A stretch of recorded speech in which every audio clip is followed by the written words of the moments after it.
Good morning, everyone. This is Telly with Axios Musical Instruments in Columbia, South Carolina. And what I have today to share with you is my most recent restoration, a vintage Greek bouzouki, most likely from the 1970s.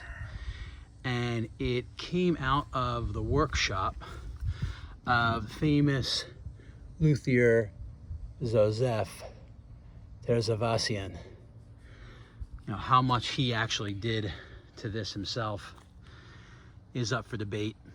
Could have been one of his pupils, could have been another famous luthier who sold instruments out of his shop and then had Zozef puts his finishing touches on.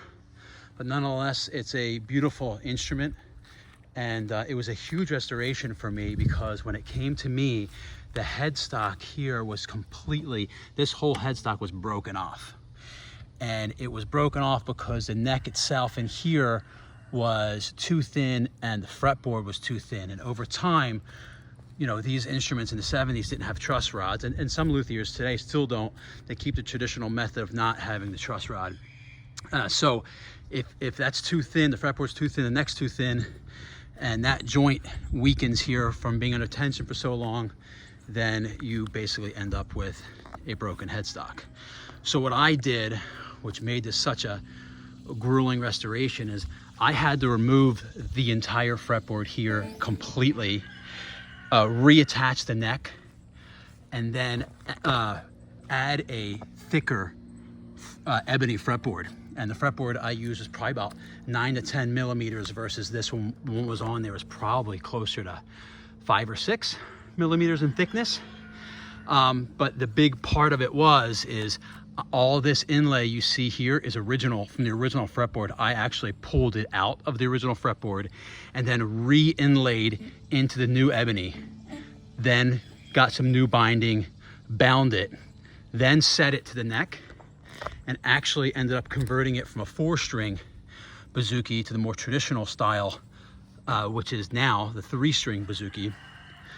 And still being very authentic because the instruments of that time period still had the 8-string headstock, even though even some of the new luthiers will put on the 8-string headstock to have that old traditional rebetiko vintage look.